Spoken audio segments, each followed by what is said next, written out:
Hello everyone, welcome back to our channel My Dream Kitchen. இன்னைக்கு நம்ம My Dream Kitchenல எல்லாருக்கும் ஃபேவரட்டான புளியோதரை. நார்மலா இந்த புளியோதரை நம்ம கோயில்ல எல்லாம் வாங்குவோம் இல்லையா, அதே மாதிரி டேஸ்டா இருக்கும். எப்படி செய்யறது அப்படினு சொல்லி நம்ம வீடியோக்குள்ள போய் பார்க்கலாம் வாங்க. இப்போ புளியோதரை செய்யறதுக்கான மசாலா ஃபர்ஸ்ட் ரெடி பண்ணிடலாம். அந்த மசாலால தான் இந்த ஒரிஜினல் புளியோதரை டேஸ்டே வரும். அதுக்கு 1 டேபிள்ஸ்பூன் அளவு உளுத்தம் பருப்பும் 1 டேபிள்ஸ்பூன் அளவு கடலை பருப்பும் எடுத்துர்க்கேன். இது இப்போ நல்லா வறுத்துக்கலாம்.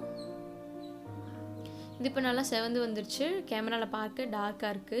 இது கூட 1 டேபிள்ஸ்பூன் அளவு வெந்தயம் 1 டேபிள்ஸ்பூன் அளவு குருமிளகு சேர்த்துக்கலாம். இதுவும் செவந்து வரட்டும்.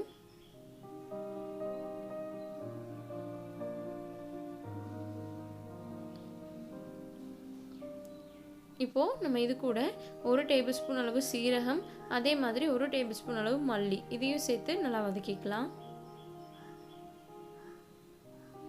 கூடவே ஒரு 4 வரமிளகாய் எடுத்துர்க்கேன். இதுதான் நம்ம புளியோதரை பொடிக்கு தேவையான ஸ்பைசஸ். இதை வந்து நீங்கள் கொஞ்சம் எக்ஸ்ட்ரா பண்ணி வச்சிட்டீங்க அப்படின்னா உங்களுக்கு அடிக்கடி செய்கிறதுக்கு யூஸ்ஃபுல்லாக இருக்கும். இது இப்போது நான் எடுத்திருக்க அளவு வந்து 2 டைம் செய்கிறதுக்கு கரெக்டாக இருக்கும்.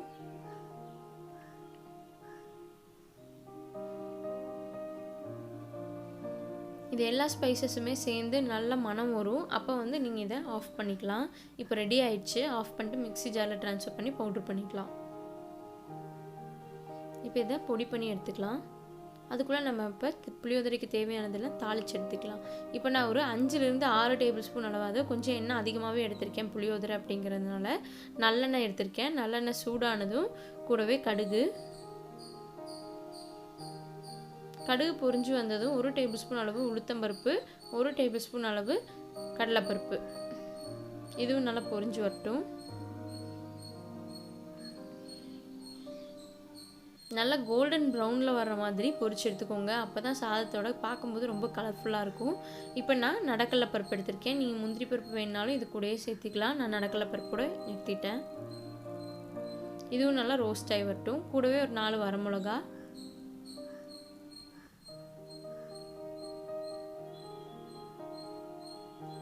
ஒரு கொத்து கருவேப்பிலை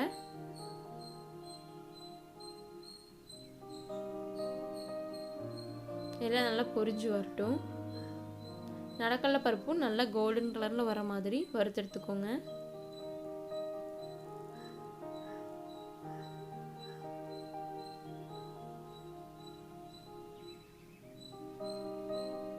இப்போ தேவையான அளவு பெருங்காயத்தூள் சேர்த்துக்கலாம். நல்லா ஒரு 1/2 டேபிள் ஸ்பூன் அளவு பெருங்காயத்தூள் எடுத்துக்கோங்க. அப்போ தான் மணமாக இருக்கும்.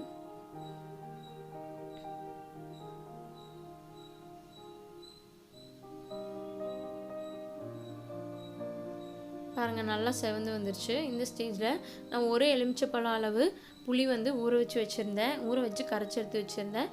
அதை அப்படியே சேர்த்துக்கலாம். நான் அந்த ஊற்றுற கிளிப்பிங் வந்து ரெக்கார்ட் பண்ணாமே விட்டுட்டேன். பார்த்துட்டு ரெக்கார்ட் ஆயிருக்குன்னு நினச்சிட்டு அப்படியே விட்டுட்டேன். அதனால் அந்த கிளிப்பிங் மட்டும் மிஸ் ஆயிடுச்சு. இப்போ நல்லா ஒரு எலுமிச்சம்பழம் அளவு புளியை வந்து நல்லா ஊற வச்சு தண்ணி கரைச்சி 1 கப் அளவு தண்ணியில் கரைச்சி எடுத்து வச்சுருந்தேன். இது நல்லா சுண்டி அல்வா மாதிரி வரட்டும்.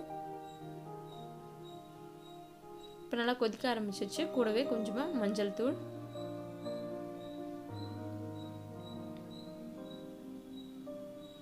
இப்போ புளிக்கு தேவையான அளவு உப்பு சேர்த்துக்கலாம். பத்தலைன்னா சாதத்தில் சேர்த்துக்கோங்க. இல்லைன்னா சாதத்தில் உப்பு போட்டு வடிச்சிருந்தா இந்த ப்ராப்ளம் வராது.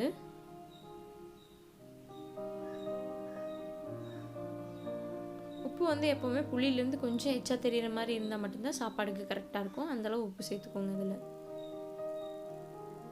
இப்போது நம்ம அரைச்சி வச்சுருக்க ஸ்பைஸ் பவுடர் வந்து நான் 1/2 டேபிள் ஸ்பூன் அளவு சேர்த்துக்கிட்டேன். எனக்கு இதில் 4லேருந்து 5 டேபிள் ஸ்பூன் அளவு இந்த பவுடர் கிடச்சிது. இப்போ இது நல்லா கொதித்து சுண்டி வரட்டும்.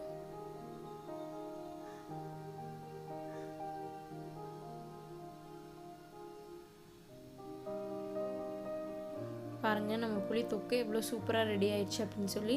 இப்போ நம்ம பார்க்குறதுக்கு புளி வந்து நிறையா இருக்குது. நான் சாப்பாடு கம்மியாக தான் எடுத்திருக்கேன்.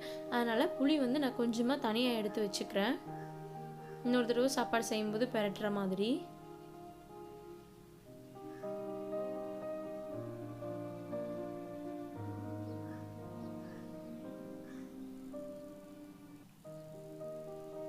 இந்த அளவு தான் சாப்பாடு இருக்குது, அதனால் இது கரெக்டாக இருக்கும். புளி கலர்னதுக்கு அப்புறமே ரொம்ப டேஸ்ட்டாக இருந்துச்சு, பர்ஃபெக்டாக இருந்துச்சு புளிப்பு. இப்போ நம்ம சாப்பாடு சேர்த்துக்கலாம்.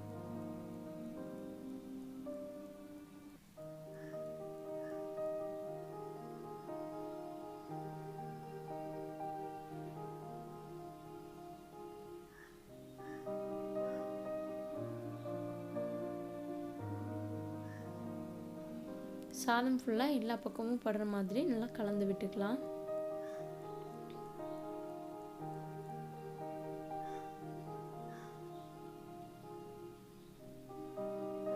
பாருங்கள், சூப்பராக மிக்ஸ் ஆகிடுச்சு. புளி சாப்பாடு அவ்வளோ டேஸ்ட்டாக இருந்துச்சு. நீங்கள் நம்ம சேனலுக்கு புதுசாக இருந்தால் நம்ம சேனலை சப்ஸ்கிரைப் பண்ணுங்கள். சப்ஸ்கிரைப் பண்ணிவிட்டு பக்கத்தில் இருக்க பெல் ஐக்கான் டேப் பண்ண மறந்துடாதீங்க. அதுக்கப்புறம் லைக், ஷேர், கமெண்ட் பண்ணுங்கள். செஞ்சு பார்த்துட்டு எப்படி இருந்துச்சு அப்படின்னு சொல்லி எனக்கு கீழே கமெண்ட் செக்ஷனில் சொல்லுங்கள். தேங்க்ஸ் ஃபார் வாட்சிங் மை வீடியோ. அடுத்த வீடியோவில் பார்க்கலாம். பாய்.